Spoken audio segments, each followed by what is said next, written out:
Hello everyone, welcome to GATE academy. Airport authority of India जो ATC का नया आपके पास जो भी गेट एकेडमी की तरफ से कोर्स आ रहा है, मेरे साथ अभी सारे फैकल्टीज बैठे हुए हैं और जब से मैंने कोर्स लॉन्च किया है काफ़ी सारे क्वेरीज इन फोन मुझे आ रहे हैं, तो मैंने सोचा कि क्यों ना फैकल्टी के साथ जो उन्होंने वर्कआउट अभी तक किया है पिछले 4 दिनों में 5 दिनों में, जब नोटिफिकेशन आया उसके बाद तो मैंने सोचा कि एक मीटिंग लेता हूं और आप सभी को इस बारे में बता देता हूं क्लियरली कि फैकल्टी का एफर्ट कितना है, आपको कैसा पैटर्न देखने को मिलेगा जब हम 15 ऑफ जून से क्लासेस स्टार्ट करेंगे, कितने क्वेश्चन का एनालिसिस किया गया है और उसके बाद एक कोर्स वर्क जो किसी भी पर्टिकुलर सब्जेक्ट के लिए, चाहे वो रीजनिंग हो, चाहे वो एफटी हो, चाहे हम बात करें हिस्ट्री की, ज्योग्राफी की। तो मेरे साथ है तरुण सर, अमन सर, सिद्धार्थ सर और ऐश्वर्या मैम, जो अलग अलग पार्ट को डील करने वाले नॉन टेक्निकल का, और मैं खुद फिजिक्स डील करने वाला हूँ। तो मैं क्लियरली आप सभी को सारी बात बताना चाहता हूँ कि किस पैटर्न में हम लोग एनालिसिस कर चुके हैं और आपको क्या एक्चुअली वीडियो में प्रोवाइड होने वाला है जब 15 को क्लासेस स्टार्ट हुई। क्यों सर? बिल्कुल एकदम जी सर। तो सबसे पहले मैं तरुण सर से बात करूंगा कि तरुण सर कौन सा पार्ट इस एआई में लेने वाले हैं और उन्होंने कितना एनालिसिस करके अपना कोर्स वर्क तैयार किया है आप सभी को देने के लिए। तो तरुण सर आप बताएं कि आप कौन सा टॉपिक जो है वो डील करने वाले हैं जब हम एटीसी का क्लासेस चालू करेंगे, और आपकी क्लासेस कब से स्टार्ट होगी? क्योंकि अभी तो हम जो चालू कर रहे हैं वो इंग्लिश की स्टार्ट कर रहे हैं और साथ में हम आपकी स्टार्ट कर रहे हैं न्यूमेरिकल एप्टीट्यूड की। जी सर। तो आपका नेक्स्ट मंथ जुलाई से स्टार्ट होगा? बिल्कुल probably. Thank you so much sir and hello everyone. और जैसे कि आप सभी को पता है कि जो कोर्स है वो अपना स्टार्ट हो नहीं रहा है, 15 ऑफ जून से बिल्कुल ये स्टार्ट होने वाला है और अभी तक आपने परचेस नहीं किया है तो जल्दी से उसको कर लीजिएगा। मैं जो आपके साथ जो कोर्स डील करने वाला हूँ, यानी कि जो सब्जेक्ट मैं डील करने वाला हूँ, वो प्रोबेबली जुलाई से स्टार्ट होगा जब जो स्टार्टिंग के 2 सब्जेक्ट आपके फिनिश हो जाएंगे। तो इसमें से जो सब्जेक्ट मैं डील करने वाला हूँ वो रहेगा सर करंट अफेयर्स रहने वाला है, करंट अफेयर्स, हिस्ट्री रहने वाला है और इकोनॉमिक्स। इसके अलावा सर कुछ स्टैटिक जीके से भी जो क्वेश्चंस आते हैं वो हम डील करेंगे। हालांकि करंट अफेयर्स जब हम इनको पढ़ाएंगे उस समय बहुत सारी स्टैटिक जीके वाली चीजें इनको बता देंगे। सर उदाहरण के तौर पे जैसे मैं बताऊं, अभी रिसेंटली हमने एक देखा है अस्त्र वन करके एक हमारा मिसाइल सिस्टम होता है। तो सर जब हम मिसाइल सिस्टम के बारे में बच्चों को पढ़ाएंगे, करंट अफेयर्स में ये अभी चर्चा में है, लेकिन कितने मिसाइल सिस्टम्स होते हैं, मतलब सर सरफेस टू सरफेस क्या होता है, एयर टू एयर क्या होता है, सरफेस टू एयर क्या होता है, उनके बारे में पूरा एक एक एनालिसिस इनको दिया जाएगा। यानी कि ये जी पिछले किसी एग्जाम में यदि पूछा गया है, एटीसी का तो रहेगा ही रहेगा, एटीसी के अलावा इससे रिलेटेड और बहुत सारे पेपर्स रहते हैं सर जो उसी के आसपास रहते हैं, सिलेबस ऑलमोस्ट सेम रहते हैं, तो वो सारी चीजें भी यहाँ पर कवर की गई हैं और उसमें आने की कोई भी संभावनाएं रहेंगी किसी भी प्रकार की सर 1% भी यदि रहता है तो मैं मान के चलता हूँ कि वो आ सकता है। तो वो सारी चीजें हम वहाँ पर डील करने वाले हैं। तो बेसिकली मैं पूछना चाहता हूँ, आप जो एटीसी के लिए प्लान किए हैं और जो दूसरे एग्जाम्स में आप प्लान करते हैं, क्योंकि आप तो काफी सारे एग्जाम्स के लिए तैयारी करते हैं, बिल्कुल बिल्कुल, तो एटीसी में विशेषकर आपने जो क्वेश्चन पेपर का एनालिसिस किया, तो आपको क्या लगता है कि आप उसी पैटर्न पे चलेंगे कि आप जो इन जनरल बाकी पेपर्स के लिए तैयारी करवाते हैं स्टूडेंट्स का, वो पैटर्न आप कवर करेंगे? नहीं सर, ये स्पेशली डेडिकेटेड रहने वाले एटीसी के लिए हम ये उनको जो प्रोवाइड कराएंगे वो इतना रहेगा कि सबसे पहले जो कवर होगा पूरा उनका एटीसी कवर होना चाहिए। एटीसी का एक भी चीज जो अभी तक या तो आया है और आने के जो चांसेस हैं, क्योंकि सर पिछले 8-10 सालों से जो भी हमने एनालिसिस किया हुआ है उसके अकॉर्डिंग यदि हम बातें करते हैं तो जो हम यहाँ पर डील करने वाले हैं, हम इन द सेंस सारे फैकल्टीज यहाँ पर जो डील करने वाले हैं वो sir best of the best वहाँ पे डील करने वाले हैं। मतलब उनको जो चीज़ें मिलेंगी वो एकदम कंसाइज वे में और जो एटीसी के लिए होना ही चाहिए, जो एकदम मस्ट होना चाहिए, वो चीज़ें मिलने वाली है। इसके अलावा यदि कुछ और एग्जाम आ जा रहा है रिलेटेड तो भी उसके लिए भी उनको बेनिफिशियल होगा। हाँ, हमने कोर्स सभी को बता दूं कि कोर्स का जो ड्यूरेशन है वो हम लोग जरूर से 75 to 90 डेज में कवर करेंगे और आपका एग्जाम जो है वो मिड ऑफ सितंबर में हो सकता है। यस। और हमारा जो कोर्स का वैलिडिटी है, ड्यूरेशन और वैलिडिटी दोनों अलग अलग चीज है। Yes sir. वैलिडिटी जो है वो 1 साल का कर दिया। बिल्कुल बिल्कुल। तो अगर कोई स्टूडेंट किसी और एग्जाम्स की भी तैयारी करना चाहता है जिसका पैटर्न जो है वो एटीसी के सिलेबस से मिलता जुलता है, तो आप उसकी भी तैयारी कर सकते हैं एटीसी के सिलेबस से। एग्जैक्टली, है ना सर? एक क्वेश्चन जो इन जनरल स्टूडेंट्स का फोन पे आ रहा है वो ये कि आप हिस्ट्री का पार्ट डील करने वाले हैं। हाँ जी सर, बिल्कुल। तो ये हिस्ट्री जो है वो जो टेक्निकल स्टूडेंट होते हैं जो एग्जाम देने वाले हैं, या फिर कोई एमएससी किया है फिजिक्स में या फिर मैथ्स में, उसके लिए काफी दिनों से छूट गया चीज, मतलब वो 10th में पढ़ा होगा, उसके बाद हाँ बिल्कुल, मतलब मैट्रिक लेवल के बाद जनरली छूट जाता है। दूसरा ये कि उनके लिए आपके लिए तो जरूर हिस्ट्री में इंटरेस्ट होगा हाँ, आपको, हाँ, लेकिन of उनके course. लिए एक नॉन इंटरेस्टिंग पार्ट होता जी है। जी जी, तो आप कैसा यहाँ पे अजूबा करेंगे कि भाई उनको बिल्कुल। भी इंटरेस्ट आ जाए आपके अवश्य पढ़ाने अवश्य में? आएगा सर। जैसे सर एक सिंपल एग्जांपल दूंगा मैं लोगों को, बच्चों को बताना चाहूंगा। जब कोई मूवी आती है, मतलब हिस्टोरिकल बैकग्राउंड से जब वो रिलेटेड रहती है, कोई भी मूवीज के एग्जांपल हम उठा लेते हैं, और आप उनको सर 3 घंटे की जब मूवी देख के जब आते हैं, आप उनको कहीं से भी कुछ भी पूछिए, वो तुरंत बता देंगे कि हाँ यहाँ पर यही चीज़ें हुई थी। तो सर ये डिजिटल बोर्ड और यहाँ पर जो हम पिक्टोरियल वे में इनको दिखाते हैं, कई बार हम इनको GIF के माध्यम से भी और कुछ एनिमेशन के माध्यम से भी चीज़ें जब हम उनको बताते हैं सर, जैसे हमने बातें कर ली, बैटल ऑफ बक्सर की हम बातें करेंगे। अच्छा, बच्चे सर और क्वेश्चन पूछते हैं जनरली, कुछ बच्चे हिंदी मीडियम से रहते हैं, प्योर हिंदी मीडियम, अभी उनको कुछ हाँ उनको चीज़ें हिंदी में ही चाहिए। टेक्निकल को इंग्लिश में डील कर लेंगे, मैथ्स को कर लेंगे, लेकिन ये GS वाला पार्ट उनको शुद्ध हिंदी में चाहिए। उनको वार नहीं, उनको युद्ध चाहिए। उनको लड़ाई, उनको बैटल नहीं, उनको लड़ाई चाहिए। तो सर वो उसके लिए निश्चिंत रहें। यदि साउथ के भी स्टूडेंट होंगे तो सर उनको प्योर, मतलब जो हम डील करने वाले हैं, बाइलिंगुअल रहने वाला है, हिंदी और इंग्लिश दोनों चीजें हम देने वाले हैं उनको। मतलब किसी को प्रॉब्लम नहीं आएगी, किसी को कोई चाहे वो लैंग्वेज, साउथ इंडियन है, बिल्कुल बिल्कुल, from south India, yes yes yes तो यस, उसको भी प्रॉब्लम नहीं आएगी। No, no, और no. जो अगर नॉर्थ इंडिया है वो Yes, yes. टेक्निकल चीजें इंग्लिश में पढ़ा है और बाकी बिल्कुल सर, एकदम। एक और क्वेश्चन आ रहा है, इकोनॉमिक्स भी आप डील कर रहे हाँ हाँ जी सर, जी, जी। इकोनॉमिक्स में इन जनरल लोगों का इंटरेस्ट तो मतलब लगभग रहे हाँ, तो भी वो समझ हाँ, नहीं समझ नहीं पाता। एग्जैक्टली सर, यहाँ पे ऐसे रहता है कि बड़े बड़े जो लोग रहते हैं वो खुद नहीं समझ पाते कि चल क्या रहा है करके। सर इकोनॉमिक्स में बता रहा हूँ, जितने भी बच्चों ने पढ़ा है, फर्स्ट डे और लास्ट डे का एक्सपीरियंस उनका यही बोलता है कि सर आज से हम इकोनॉमिक्स के मास्टर हो गए। अच्छा। मतलब मैं इकोनॉमिक्स इनको इतने इन जनरल वे में बताता हूँ सर, बाजार अगर जा रहे हैं उन लोग, तो कोई चीज यदि खरीद रहे हैं, कहाँ पर कितना टैक्स लगेगा, अगर जो CRR जो रेट बढ़ रहा है या रेपो रेट बढ़ रहा है, क्यों बढ़ रहा है, यदि आप लोन खरीदते हैं, मतलब लोन लेते हैं, कार खरीद रहे हैं, कुछ और खरीद रहे हैं, तो सर जो RBI जो आपके लोन्स के रेट बढ़ा रही है, वो क्यों बढ़ा रही है। सर एक एक चीज इनको कोरिलेट कर देता हूँ। मैं भी जानना चाहूंगा। बिल्कुल बिल्कुल सर, जैसे कि हुआ यूं कि अभी हमारे डिपार्टमेंट के एक सर हैं, मुकेश सर, आपको पता ही होगा। तो सर ये बोल रहे थे कि मुझे कार खरीदना है। मैंने बोला ठीक है सर, बहुत बढ़िया जी, मैं ही गया था। तो बच्चों को भी मैं वो चीज़ें बता दूं। उसके सर एक बार हम उसको मैं थोड़ा सा यहाँ पर गुप्त वो रखूंगा। एक सर के साथ हम गए थे रेस्टोरेंट। तो उनको हमने बोला कि सर आप जो बिल ले रहे हैं कृपया मुझे दीजिएगा। मैं ही था। हाँ। इसीलिए मैंने बोला कि गुप्त रखते हैं। तो मैंने बोला कि वो सर, फिर आपने पूछा कि वो बिल आप क्यों लेना चाहते हैं। तो मैं बच्चों को दिखाना चाहता हूँ कि जो SGST और आपका CGST रहता है, पार्टीशन कैसे होता है, कहाँ पर कितना लग रहा है, और सर्विस चार्ज होता है कि सर्विस टैक्स होता है। मतलब सर एक एक चीज को हम ना प्रैक्टिकल लाइफ से उनको कोरिलेट कर देते हैं, ताकि बच्चा जो रहता है उनको बस किताबी या फिर जो आंकड़े में जो उलझ जाता है ना, वो प्रॉब्लम नहीं होती। फिर वो उसको फील करने लगता है, अच्छा हाँ सर ये समझ आया करके। तो उनको एक एक चीज बिल्कुल प्रैक्टिकल मिलने वाली है, किसी भी प्रकार की कोई प्रॉब्लम वहाँ पे नहीं होने वाली है। चलो बच्चा, इनका बात जो है, जो तरुण सर ने बताया, इनको सुनने के बाद तो मेरे को फीलिंग आ जा रही है कि मैं इनसे पढ़ लूं। तो आपकी क्या फीलिंग है वो आप कमेंट में बताइएगा, है ना? जी, जी, जी। हम अमन सर की तरफ जाते हैं और देखते हैं कि इन्होंने अपनी तैयारी आप सभी को देने के लिए किस लेवल का तैयार करके रखा हुआ है। हालांकि ये तो काफी सारे कंटेंट काफी सारे से तैयार कर रहे हैं, लेकिन मैं विशेषकर ये चाहूंगा कि ATC AI के लिए इनकी तैयारी कितनी है वो जानते हैं इनसे बात करके। तो सर आप कौन सा सब्जेक्ट डील करने वाले हैं? Good evening sir. सर मेरा सब्जेक्ट रहेगा इसमें ज्योग्राफी और पॉलिटी। बच्चों की नज़र से अगर देखा जाए तो सर पॉलिटी मतलब पॉलिटिक्स हो जाता है। तो पॉलिटिक्स और पॉलिटी में क्या क्या डिफरेंसेस है, सबसे पहले तो ये बताना है। जैसे सर बच्चे अगर बोलते हैं कि रामनाथ कोविंद अगर हमारे राष्ट्रपति हैं, तो राष्ट्रपति का इलेक्शन हुआ कैसे, वही क्यों राष्ट्रपति के रूप में खड़े हुए हैं। वो जब बिहार के जब गवर्नर थे तो गवर्नर से राष्ट्रपति कैसे बने, वो सब चीज़ सर बच्चों को बहुत डिफिकल्टी मतलब फेस करते हैं इसमें। तो ये चीज़ में इन लोगों को समझाना है। और सर क्वेश्चंस भी बने हुए ATC में। और अगर सर ATC का बात करें तो फुल्ली फोकस्ड रहेगा आपका पॉलिटी हो, ज्योग्राफी हो, या फुल्ली फोकस्ड रहेगा आप लोगों का ATC के लिए। और सर अभी आप कुछ क्वेश्चंस भी डील कर रहे हाँ हैं सर, स्टूडेंट्स के देने के लिए। जी सर। प्रीवियस ईयर ATC के क्वेश्चन पेपर से तो आपने मतलब पेपर का पूरा एनालिसिस कर डाला? हाँ सर, 8 से 10 साल का मेरा भी वैसे ही है कि 8 से 10 साल जितने सर पॉलिटी और ज्योग्राफी के जो क्वेश्चंस आए वो मैंने सारे देख डाले हैं। तो सर उसमें से एक क्वेश्चन भी था, आज सर मैंने वो वीडियो अपलोड भी करवाया। वो क्वेश्चन था सर कि 7वें नंबर के प्रेसिडेंट कौन है, who was the 7th number of president. तो उसमें सर मैंने एक ट्रिक बताया है बच्चों को, और बहुत ही फनी वे में सर। ट्रिक ये है, राजेंद्र राधा जा गिरे फिसल ना गया रे, सोचा कचड़ा आज पापी राम राम।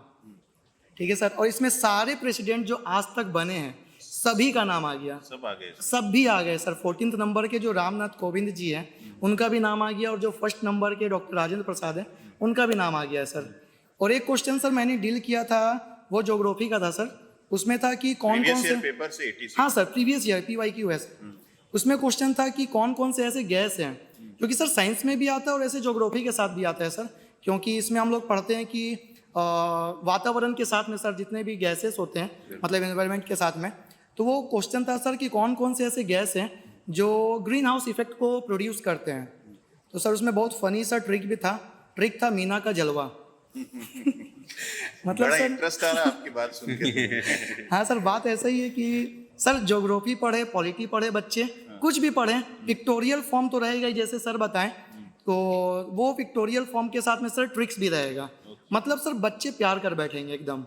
जैसे जलवा मीना का था ना, तो बच्चों को लगेगा आप ज्योग्राफी का जलवा चालू है। क्योंकि आपका भी पार्ट है वो ऐसा ही है कि काफी साल से बच्चे पढ़ना सर। छोड़ दिए हैं, जी और सर। अचानक से इस पोस्ट की वजह से बच्चों का झुकाव जो है वो इस कोर्स की तरफ आ रहा है। हाँ सर। तो मैं चाहता हूं कि आप दोनों का पार्ट जो है वो बड़ा इंटरेस्टिंग और एकदम सर। बच्चे जो है उसको लेने के बाद बिल्कुल सेटिस्फाई रहे और उनको सारा चीज समझ में आना फिर से स्टार्ट हो हाँ जाए। सर, एकदम आएगा। मतलब जो 10th में ज्योग्राफी नहीं भी समझ पाया, सिर्फ एग्जाम देके पास हो गया है। हाँ सर, और वो बच्चों सोचा का- था कि लाइफ में कभी मेरे साथ दोबारा ऐसा नहीं होगा कि मुझे ज्योग्राफी पढ़नी पड़ेगी, तो सही उसको बात है। पढ़ना पड़ रहा है मान लो सर उसके तो वो लिए इंटरेस्टिंग हो। उसके लिए एक चीज यही बोलना चाहूंगा कि बेटा ज्योग्राफी मतलब भूगोल और दुनिया गोल है, मतलब सर घूम के आपको वहीं आना है। सही बात तो है। सही बात। जी जी जी।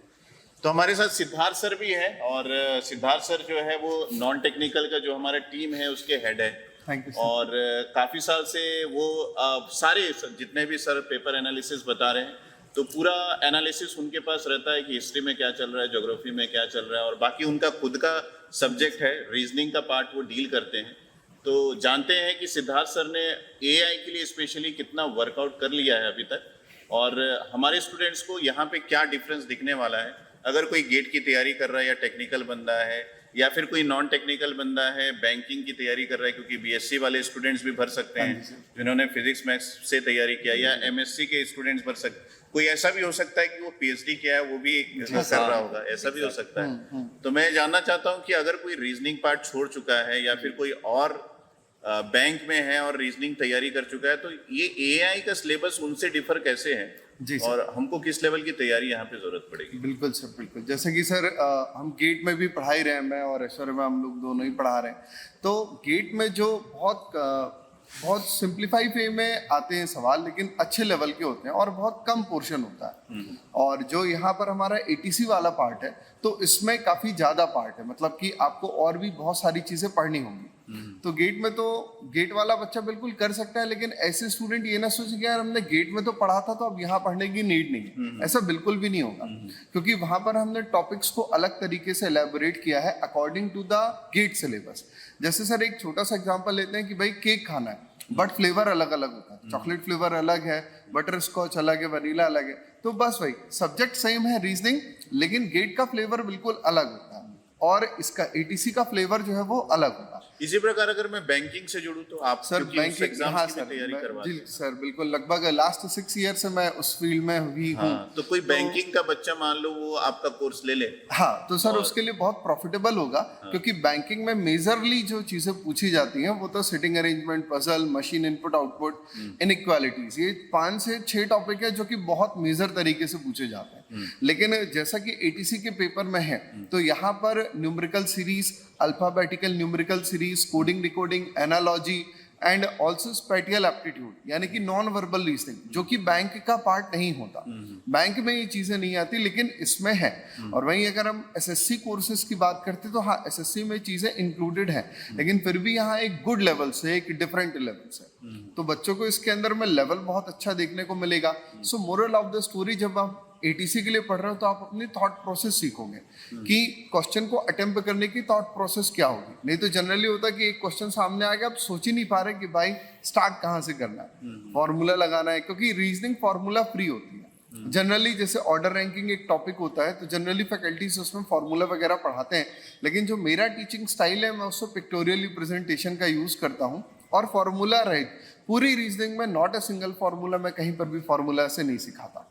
बस कैलेंडर की कुछ चीजें हैं जहां पर बच्चे फिर शॉर्टकट की डिमांड कर देते हैं। तो जहां भी कहीं शॉर्टकट इंक्लूड होगी, मतलब 3 सेकंड अप्रोच, 5 सेकंड अप्रोच, तो फिर वहां पर एक फॉर्मूला इंसर्ट होगा। अदरवाइज सारा बेसिक कंसेप्ट, तो जब मेरे से बच्चे पढ़ते हैं तो उनके साथ में सर यही रहता है कि उन्हें कुछ ध्यान रखने की नीड नहीं है कि यार इस क्वेश्चन को कैसे करना है या इसकी थॉट प्रोसेस क्या है, बिल्कुल भी नहीं। वो जस्ट एक सिंपल सेंस की तरह आ जाता है। जैसे सर हम बच्चे न्यू साइकिल चलाना सीखते हैं, तो कई बार जिन बच्चों को नहीं आता है गाड़ी चलाना है, साइकिल चलाना, तो उनको ये नहीं पता होता यार गियर कब चेंज करना है, कि इसका कोई निर्धारित समय है क्या कि इसी टाइम पे गियर चेंज करना है, जब बच्चा नहीं सीखा होता है। लेकिन जब सीख जाता है तो ऑटोमेटिक हो जाता है कि हाँ भाई कितनी स्पीड पर है गाड़ी, कहाँ चेंज करनी है, कब क्लच लेना है, ऑटोमेटिक हो जाता है।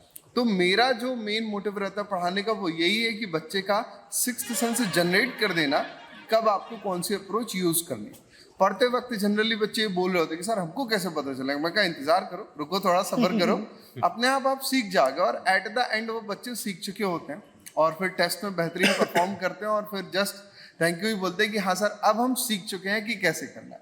तो एटीसी के last previous year papers analysis में मैंने कुछ लगभग 10 टॉपिक सिंप्लीफाइड करके निकाले हैं जिनसे मैक्सिमम पार्ट आए।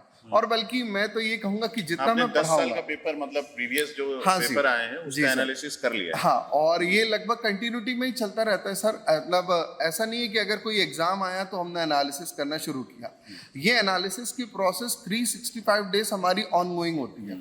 जैसे ही कोई पेपर होता है हम तुरंत उसके पेपर्स निकाल करके अरेंज करके उसके एनालिसिस करके वहीं पे एक कंप्लीट फोल्डर बना करके रख लेते हैं। अभी लैपटॉप नहीं सर मैं आपको दिखाता, लगभग हर एक एग्जाम के डिफरेंट फोल्डर्स बने हुए हैं कि भाई ये इसका एग्जाम, ये रेलवे का, ये बैंक का, ये गेट का।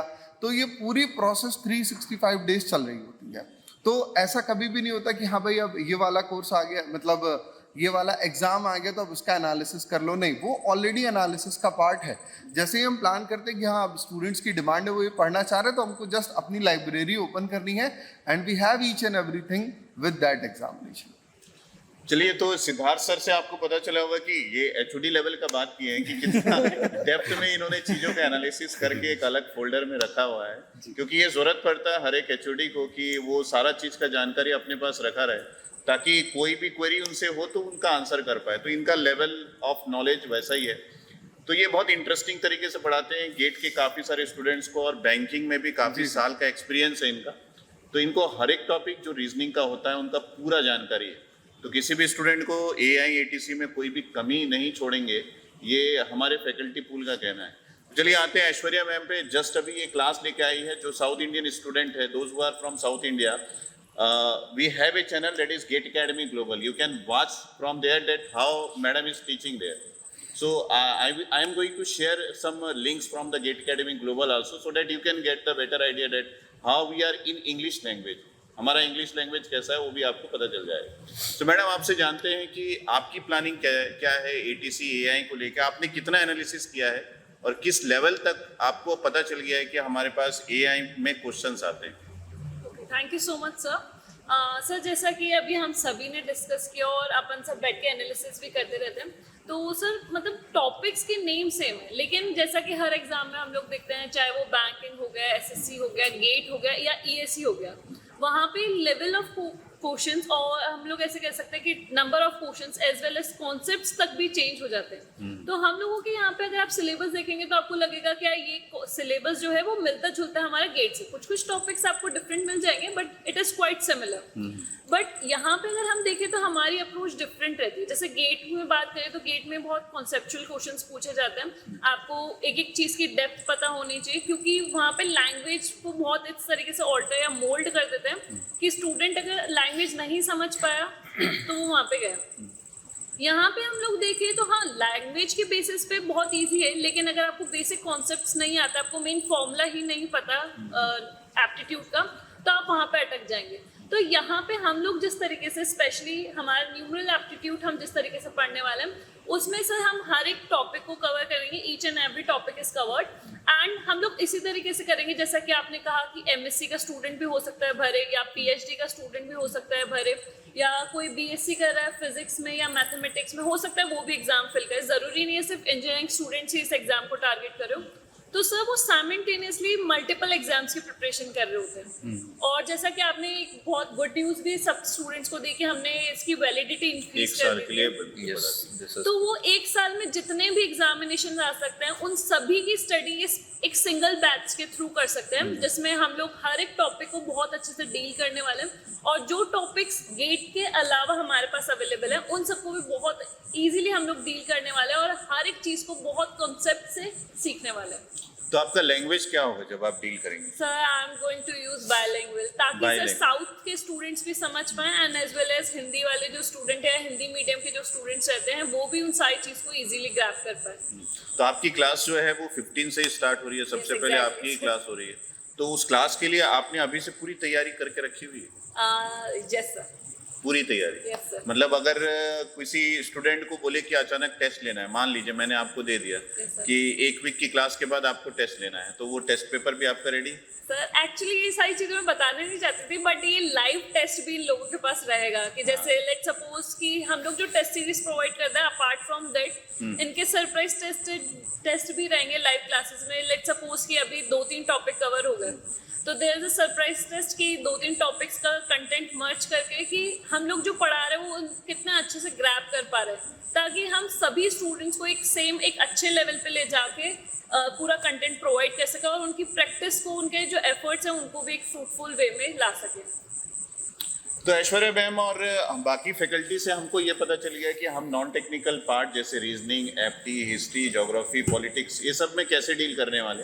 मैं आपको थोड़ी सी बात ये भी बता दूं कि टेक्निकल पार्ट जो मैथ्स और फिजिक्स का पार्ट है वो पारस सर डील कर रहे हैं। आज हमारे साथ नहीं है, बहुत जल्दी उनके साथ मैं मीटिंग करूंगा क्योंकि वो तैयारी में लगे हुए हैं कि आपको क्या क्या कंटेंट देना चाहिए। मैं आपको ये बता दूं कि फिजिक्स का जो पार्ट है वो भी बड़ा इंटरेस्टिंग होने वाला है, क्योंकि फिजिक्स आप लोग बहुत पहले ही पढ़ना छोड़ चुके हैं। तो उसके क्वेश्चंस जो है उसको भी हम लोगों ने लास्ट कुछ ईयर्स का जो हमारे पास पेपर है पूरा एनालिसिस कर दिया। उतना टफ नहीं पूछता है, पहली बात तो ये बता दूं, क्योंकि काफ़ी लोग ये सोच रहे हैं कि फिजिक्स का पार्ट बहुत पहले से छूटा हुआ है तो हम लोग के लिए वो पार्ट टफ पड़ेगा। तो एक्चुअली में टफ नहीं पड़ेगा, क्योंकि बेसिक जो नीड है इस पर्टिकुलर फॉर्म को भरने का वो मैथ्स और फिजिक्स है। अगर कोई भी स्टूडेंट अगर इस फॉर्म को फिलअप करता है तो मैं ये सोचता हूँ कि वो मैथ्स और फिजिक्स तो ज़रूर से जानता होगा। तो आपने पढ़ना छोड़ चुका है, इसका मतलब ये नहीं है कि आप सब कुछ भूल गए हैं। जैसे ही आप हमसे कनेक्ट होंगे फिजिक्स और मैथ्स का पार्ट भी आपसे कनेक्ट हो जाएगा। बस आपने पढ़ाई छोड़ चुकी होगी ऐसा हो सकता है, लेकिन जिस तरीके से हम आपको पढ़ाने वाले वो बहुत ही इंटरेस्टिंग होगा, बहुत ही इन डेप्थ होगा और आपको चीज़ें ईजिली कैच होगी। ये हमारी कोशिश है, क्योंकि हम ये जानते हैं कि जो फॉर्म भर रहे हैं हो सकता है वो काफ़ी दिन पहले अपनी पढ़ाई छोड़ के कहीं जॉब पे भी लग गया होंगे। क्यों सर? एकदम सर। बिल्कुल तो सही। ये हमारा प्लान है और मैं चाहता था कि आप सबको इसके बारे में पता चले। हमारा कोर्स जो है वो अवेलेबल है, हमारे GATE academy live classes app में अवेलेबल है और उसके साथ साथ हमारे वेबसाइट में भी अवेलेबल है www.getacademy.co.in में। तो आप जा सकते हैं, वहाँ से कोर्स में रजिस्टर हो सकते हैं और अपनी प्लानिंग को हमारे साथ कर सकते हैं। अगर आपको लगा हो कि हमने उसके लिए मेहनत किया है तो डेफिनेटली आप हमसे जुड़िए और आप भी अपने इस पर्टिकुलर पोस्ट को पाने के लिए वैसा ही मेहनत कीजिए जितना हमारे फैकल्टी दिन भर मेहनत करने के बाद शाम को आज हम लोग यहाँ मीटिंग कर रहे हैं। जी सर। तो इतना ही आपको भी एफर्ट करना है कि आप इतना मेहनत करो कि जब रिजल्ट आए तो आपका नाम उसमें हो और आप भी इस तरीके से बैठ के मस्त पार्टी कर सके। क्यों सर? जी सर, बिल्कुल। तो ये हमारी प्लानिंग है। देखते हैं आप में से कितने लोग हमारी इस बात को समझते हैं और जुड़ते हैं। काफ़ी सारा रजिस्ट्रेशन हो चुका है और जो क्वेरीज मैंने सर और मैडम से किया है वो क्वेरीज हैं जो मैंने अपना फ़ोन नंबर जो वेबसाइट में दिया था उससे जो मुझे कॉल आया वैसे क्वेरीज मैंने आपसे कर ली है सर। और मुझे लगता है कि जिन स्टूडेंट्स को डाउट था उनको क्लियर हो गया होगा। बाकी हम ऐसा ही मीटिंग और आपके जो डाउट्स है उसको क्लियर करते रहेंगे समय समय पर, जब जब आपको लगे। इस वीडियो के कमेंट में मैं चाहूँगा कि आप वो सारे डाउट्स को फिर से कमेंट करें ताकि हम उसके बिल्कुल सर, आंसर कर बिल्कुल। सकें और आपको एक अच्छा कोर्स प्रोवाइड कर सके जो इंडिया पे कहीं पे भी ना हो। बिल्कुल सर। Okay, thank you.